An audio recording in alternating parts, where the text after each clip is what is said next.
관세음보살, 국내외 유튜브 불교대학 시청자 여러분 반갑습니다. 우리 유튜브 불교대학은 불자들의 수준을 높이는 불교 정통 채널입니다.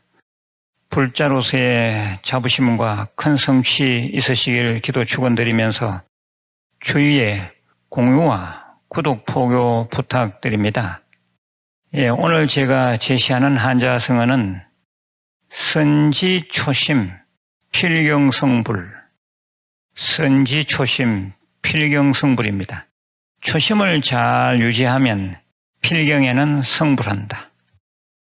초심을 잘 유지하면 필경에는 성불한다. 음미해 보시길 바랍니다. 오늘 제가 말씀드리고자 하는 본문의 주제는 자기 분야에서 성공하려면 이렇게 하라. 두 번째 시간입니다. 자기 분야에서 성공하려면 이렇게 하라. 두 번째 시간 끝까지 좀 잘 들어보시길 바랍니다. 우리는 어쨌든지 성공하는 인생이 되어야 합니다. 어차피 살아야 할 인생이라면 그게 좋지 않겠습니까?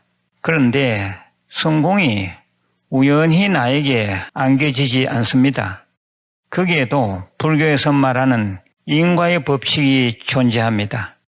그러면 어떤 성공의 원인을 심어야 성공할 수 있을까요?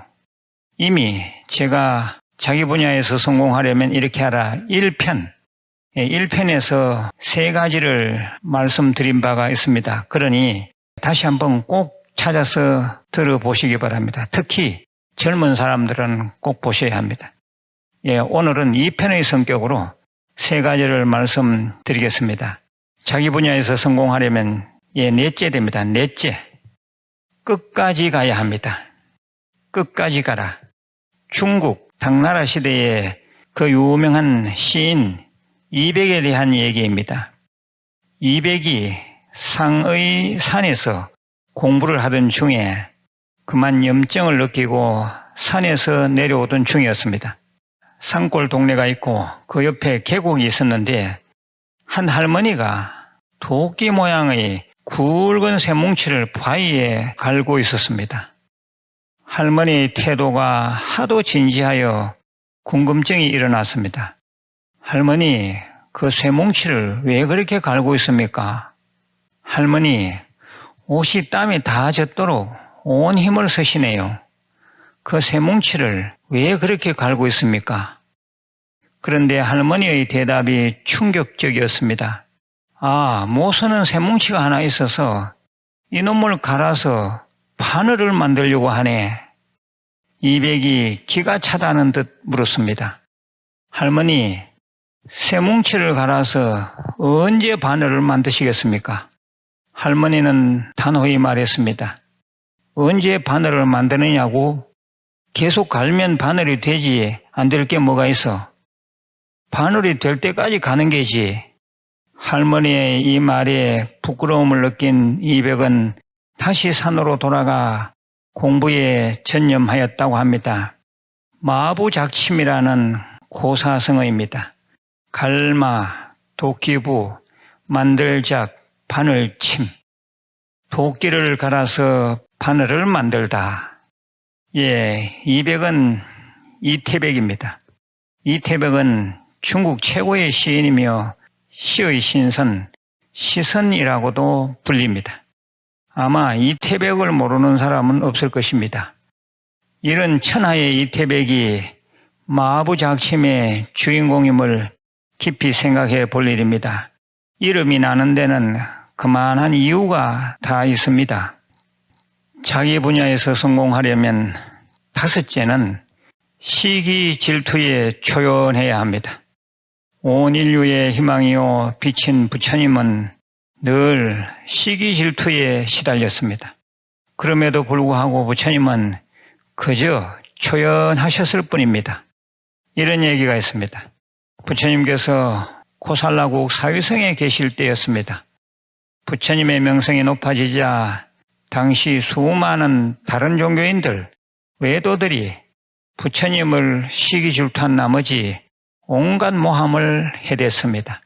한 번은 친차라는 여인이 외도들의 사주를 받고 부처님을 욕먹이는 일에 나섰습니다.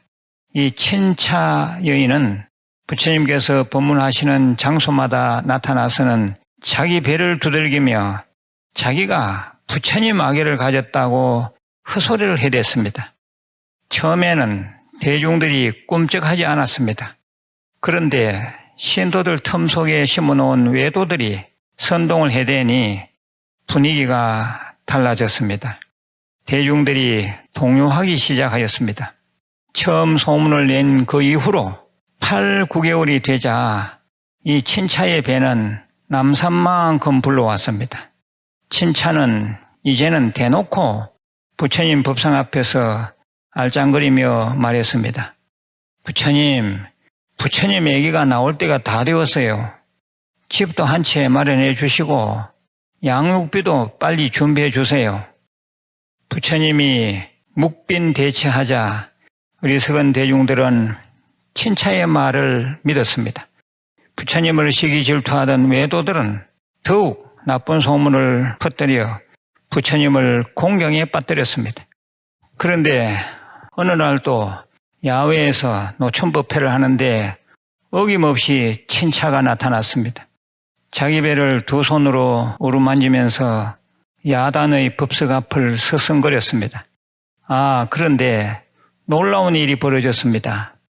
친차의 배에서 큰 바가지 하나가 툭 하고 떨어졌습니다.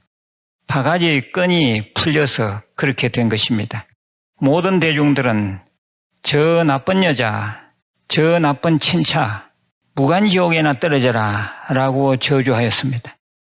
경전에서는 채석천의 신장이 흰지로 변해서 바가지끈을 끊었다고 묘사하고 있고 친차는 그 길로 생함지옥했다고 합니다.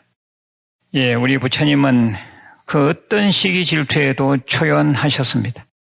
이게 말대로 쉽게 되지는 않습니다. 늘 기도 참선하다 보면 내공이 튼튼해져서 시기 질투에 흔들리지 않는 굳건한 사람이 됩니다. 그래야 자기 분야에서 우뚝 설 수 있습니다. 자기 분야에서 성공하려면 여섯째, 항상 기본에 충실해야 합니다. 이런 얘기가 있습니다. 관음원이라는 절에 조주라는 큰 스님이 계셨습니다. 조주 스님은 아주 유명한 스님입니다. 기억해 두실 만한 이름입니다. 조주 스님. 저녁 늦게 절을 방문한 한 젊은 스님이 아침 공양 후 곧바로 조주 큰 스님께 인사를 드리러 갔습니다. 삼배를 올리고 여쭈었습니다. 큰 스님, 도가 무엇입니까? 조주 스님이 거꾸로 물었습니다. 이복에 젊은 수자, 아침밥은 먹었는가? 큰 스님, 급히 먹고 오는 길입니다. 그럼 밥 먹은 바로는 씻고 왔는가? 큰 스님, 바로는 씻지 않고 왔습니다. 그래, 그럼 가서 바로나 씻게.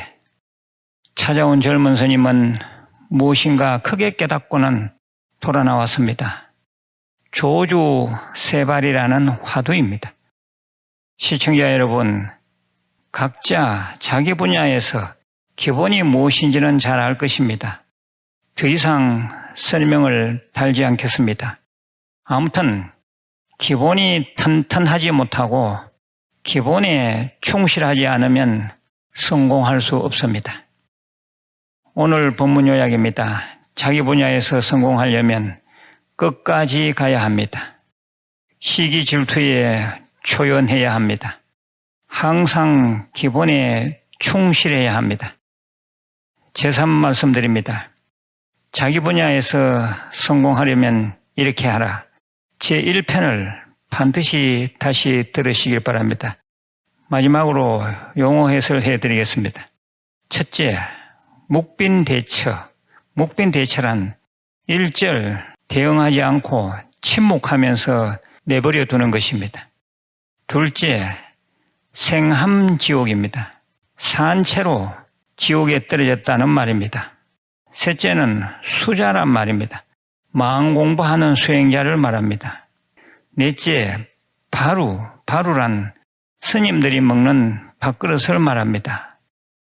다섯째, 조주 세발의 세발이란 씻을 새 바루발해서 바루를 씻다라는 뜻입니다.